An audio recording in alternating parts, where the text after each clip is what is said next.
प्रेमानंद महाराज की आंधी में उड़ गए जगत गुरु रामभद्राचार्य। पूरे देश में मचा बवाल तो वृंदावन से आ गया प्रेमानंद महाराज का जवाब। प्रेमानंद बाबा को बताया था बालक समान, दिया था संस्कृत में श्लोक सुनाने का चैलेंज, लेकिन 24 घंटे में ही प्रेमानंद महाराज पड़ गए भारी। कौन कर रहा सनातन धर्म का अपमान, प्रेमानंद महाराज का लेकर नाम। जगत गुरु रामभद्राचार्य को मांगनी पड़ी प्रेमानंद महाराज से माफी।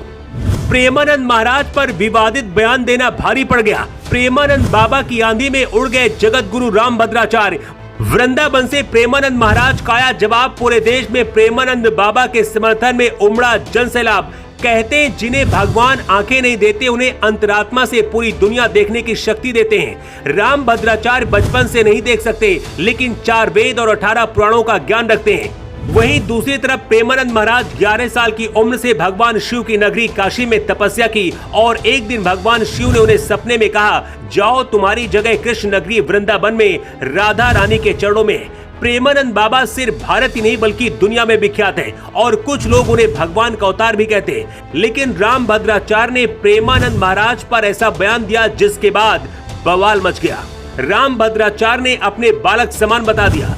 सबसे पहले प्रेमानंद महाराज पर रामभद्राचार्य का वो बयान आपको बताते हैं जिसे लेकर बवाल मचा है। एनडीटीवी के पत्रकार ने रामभद्राचार्य से पूछा था कि प्रेमानंद महाराज 19 सालों से खराब किडनी होने के बाद भी जीवित हैं। उनके भक्त कहते हैं कि चमत्कार है और कुछ नहीं। कुछ लोग उन्हें भगवान मानते हैं। इसके जवाब में रामभद्राचार्य कहते हैं ये कोई चमत्कार नहीं है, प्रेमानंद जी उनके लिए एक बालक के समान है।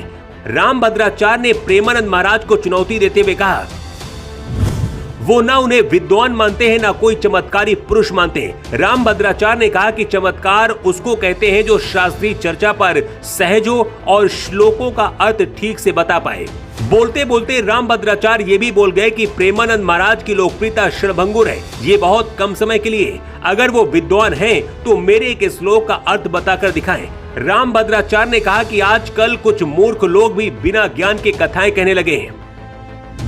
रामभद्राचार्य के इस बयान के बाद पूरे देश में बवाल मच गया। रामभद्राचार्य को लोग अहंकारी बता रहे हैं। वृंदावन पहुंचकर लोग प्रेमानंद बाबा का समर्थन कर रहे हैं। प्रेमानंद महाराज कभी भी किसी के खिलाफ नहीं बोलते हैं और हमेशा सबकी भलाई की बात करते हैं। यही वजह कि जब प्रेमानंद महाराज पर ऐसा बयान आया तो 24 घंटे के अंदर ही रामभद्राचार्य को अपने बयान पलटने पड़े।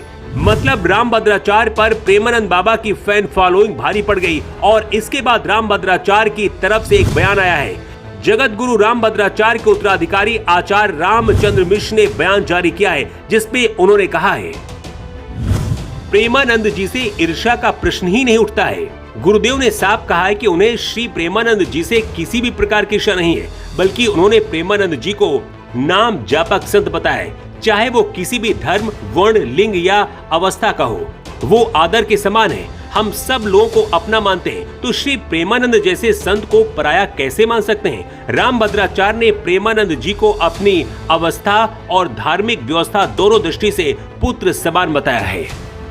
असली संत वही होता है जो समाज को साथ लेकर चले। प्रेमानंद महाराज सामाजिक हित की बात करते हैं, यही वजह कि उन्हें लोग पसंद करते हैं और जब उनके अपमान की बात आती है तो भक्त दीवार बनकर खड़े हो जाते हैं। प्रेमानंद महाराज क्या हैं, अगर किसी को पता करना है तो वृंदावन जाकर ये तस्वीरें देखें जहां लोग रात भर उनके दर्शन के लिए लाइन में लगे रहते हैं और शायद कि भारत और दुनिया में किसी संत के लिए ऐसा कभी देखा गया हो। दुनिया भर में बहुत से संत हुए लेकिन ऐसा संत नहीं हुआ। यही वजह कि कुछ लोग इन्हें भगवान कृष्ण का अवतार मानते हैं। अवध, ओझा और पटना वाले खान सर जैसे शिक्षक भी इन्हें भगवान कहते हैं। यही वजह कि रामभद्राचार्य के बयान ने हर किसी को आहत किया। हालांकि रामभद्राचार्य का कहना है कि उनके बयान को तोड़ मरोड़ कर पेश किया गया है, जबकि उन्हें अपनी उम्र को देखते हुए बालक समान बताया है। रामभद्राचार्य के इस बयान को लेकर सनातन विरोधी इसका फायदा उठाकर सवाल उठा रहे हैं, लेकिन समय रहते जगत गुरु को अपनी गलती समझ आई और प्रेमानंद महाराज के लिए बोले गए शब्दों पर सफाई देकर प्रेमानंद बाबा को अपने पुत्र जैसा बताया है। कहते कई बार भाव में आकर ऐसी गलतियां हो जाती हैं, लेकिन रामभद्राचार्य ने जो किया उसे लेकर आपकी क्या राय है, कमेंट बॉक्स पर लिखकर आप जरूर बताएं। Bureau report.